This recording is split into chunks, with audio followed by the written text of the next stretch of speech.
Hello? Hey, Go. Listen, I'm reviewing Shovel Knight for the channel next, but I'm recording it off the PS4, and I need Battletoads footage from the Xbox One version. Do you think you can, help me out? I am in Aruba right now, John, and besides, I played that game like 4 times already. I don't want to play it again. One more time, for me. Alright, fine.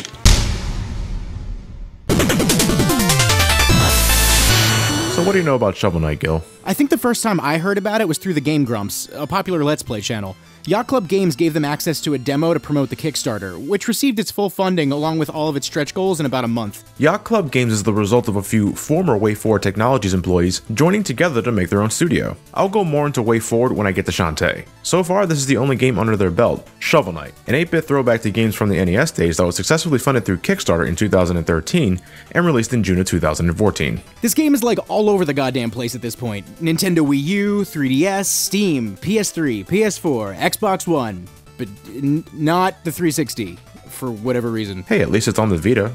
I'm not really into Mexican food. I wasn't deeply following Shovel Knight until it was close to its first release. I loved how the sprites were animated from the footage I glanced at. It should be said that Shovel Knight may look as simple as an NES game, but you couldn't get pixel animations this consistently fluid on any console from the 80s. Shovel Knight doesn't use the 8-bit setting as an excuse to deliver limited graphics, a substandard color palette, or other archaic design choices resulting from outdated technology. I think it's one mighty fine looking retro celebration.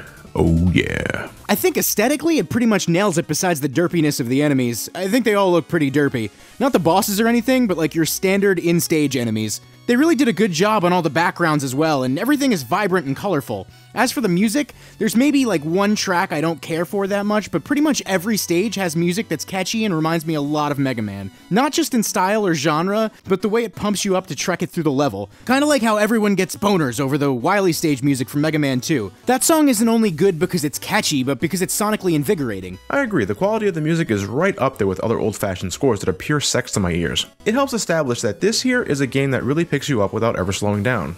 I can mostly agree with that. The character you control is the eponymous Shovel Knight, a shining champion of jewel hoarding that makes Scrooge McDuck look like Oliver Twist. You'd think a valiant hero like this would arm himself with a sword, or bow and arrow, or maybe even a mace, but nope, dude uses a fucking shovel. Alongside Shovel Knight was his faithful chum Shield Knight. The two went on so many adventures together they were practically inseparable. It looks like Shovel Knight's trying to rock out with his shovel here. Are shovel guitars a thing in real life? Anyway, when these two approached the dreaded Tower of Fate, a cursed amulet consumed Shield Knight and sealed her away, out of Shovel Knight's grasp.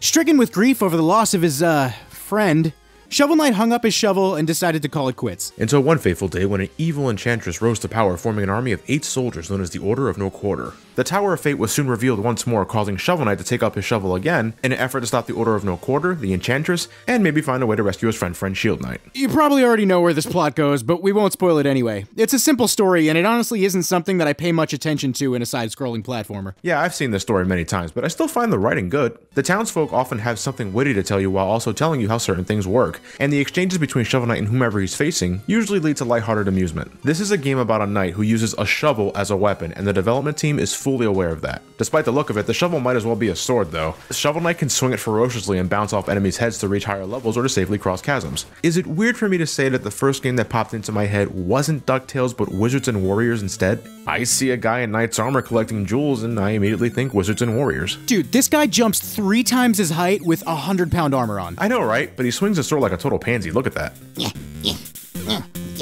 Shovel Knight plays like something anybody who grew up in the 80s or early 90s should be well adapted to. You jump and slash through increasingly difficult levels, you got sub-weapons you can collect and use to bring pain in different ways, you got checkpoints to keep your ass going, though there are also no lives, so that's a plus, and at the end of the stage you fight one of the knights from the Order of No Quarter. It's a formula that had over 30 years to grow and develop, and one that Shovel Knight uses very well. You won't hear me complain about stiff control or overly bullshit design in this game. Shovel Knight's still pretty hard at points though, make no mistake about that. Just because you don't have to worry about game overs and starting from the title screen because developers can be dicks, doesn't mean you aren't required to have the skills necessary to make those precise leaps, those concrete battle strategies, and the determination to keep moving even when moments look their darkest. I feel Shovel Knight's ground speed is a little slow for me, but other than that, I'm pretty much on the same boat when talking about the controls. They're fine. Now, how it's incorporated into the level design, on the other hand, is an entirely different thing for me. There's some gimmicks I feel don't mesh well with the skill set of Shovel Knight and how he responds to movement. Like this platform that shits rainbows or whatever, it looks cool concept and mechanic, but when you have to defend yourself while riding it, I feel ill-equipped, even with the proper sub-weapons. In instances like these, I couldn't help but become a victim to death by knockback.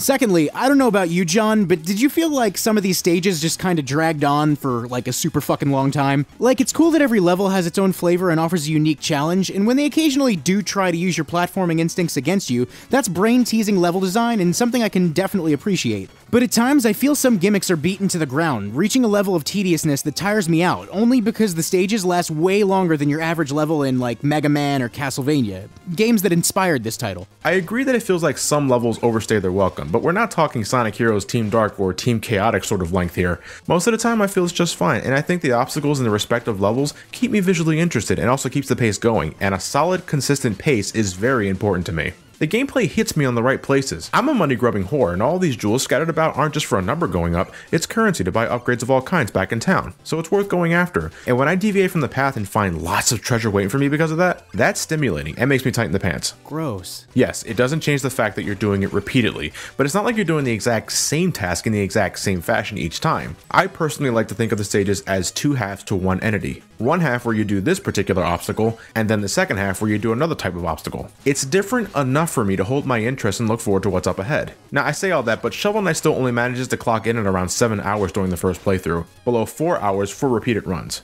While I do think they're overused in level, I find it kind of odd that stage gimmicks aren't incorporated into their respective boss battles. Like, most of these fights are just back and forth slugfests that don't really challenge you on what you learn throughout the stage. It's more so about identifying the boss's patterns and exploiting it, which is an entirely different form of challenge. So you're saying you'd have wanted something more akin to how Zelda handled temples and bosses? Yeah, something like that. Obviously, Shovel Knight isn't Zelda at all. They're not even in the same genre. But thematically, I think it would make more sense. The boss fight should be the ultimate challenge of that stage, an amalgamation of what you've faced and using the knowledge you've gained throughout the level to kick the boss's balls in. I can see where you're getting at, and it's true that these bosses often have nothing to do with what their level entailed. That said, I didn't mind the discrepancy either. Maybe I played too much Castlevania or Mega Man, but when I see the boss, my immediate thought isn't how the fight will thematically test me. I just want to do what I can to destroy it. Honestly, if I were to knock the boss fights on anything, it would be that some have no immediately identifiable pattern. Plague Knight? I don't know how the fuck I'm supposed to properly avoid his attacks without relying on the phase locket. In fact, the phase locket will be your best friend if your dexterity isn't up to snuff. Do you think I'm expecting too much? Not at all. You have your tastes and I have mine. I mean, I'm not trying to be harsh or shit on the game. It's just that I think there are things that could potentially be improved for a sequel. They aren't game-breaking as is, I just think there's room for improvement. And I think a sequel is a certain possibility. And it's not to say we should just ignore what Shovel Knight has to offer now. There's some free DLC coming later down the road, one involving a campaign with Plague Knight. You see, his boss fight was so notorious they made him a main character for his own story. Or it could be the bendy straw. Yeah, it could be the bendy straw. The PlayStation 4 version contains a special boss battle with everyone's favorite ghostly white angry Spartan, Kratos from the God of War series. Defeating him nets you exclusive armor that lets you use the Blades of Chaos as a weapon. It's a cool incentive for getting it on the PS4, especially if you don't own Shovel Knight at this point. Now what about the Xbox One version? Dude, the Battletoad stuff is rad as fuck. Once you found them, you get to battle them, and I was wondering how this would all play out, and why Shovel Knight needed to fight the Battletoads. Turns out the Battletoads are just testing Shovel Knight, and it's not a standard boss battle either. You fight them in Battletoads themed stages. One is from the Battletoad stage where you have to rappel down a long shaft. On the way down, you fight Zits while avoiding other enemies, including propeller rats, who now have scissors to cut your rope. The second is a recreation of the Turbo Tunnel, the stage Battletoads is notorious for. Fuck, I hated that shit. The last fight is just set up like a standard boss battle, but now you have to fight Rash while the other Toads randomly attack you. It's all pretty fucking cool, and they put way more into the Battletoads content than I would have ever thought they would. Anyway, when it's all said and done and you've beaten them, they give you the option to equip a new green armor that lets you do Battletoad-style attacks, and also my favorite part, it allows you to run way faster. Well shit, the Battletoad stuff sounds way better than the Kratos fight. The games are fucking bullshit, but those extras sound neat. I may just have to pick that up. You'd buy the game again? Dude, I got like fucking 17 copies of Sonic 1. That's nothing new to me. Dude, the weather's gotten really nice lately. Why don't you try getting out of the house for a change? Go get some fresh air, maybe go for a bike ride. Dude, I'm playing Shovel Knight on the 3DS. Plug your channel and get the hell out.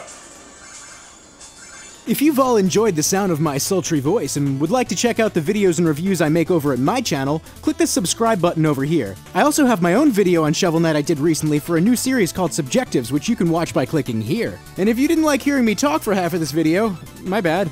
Thanks everybody.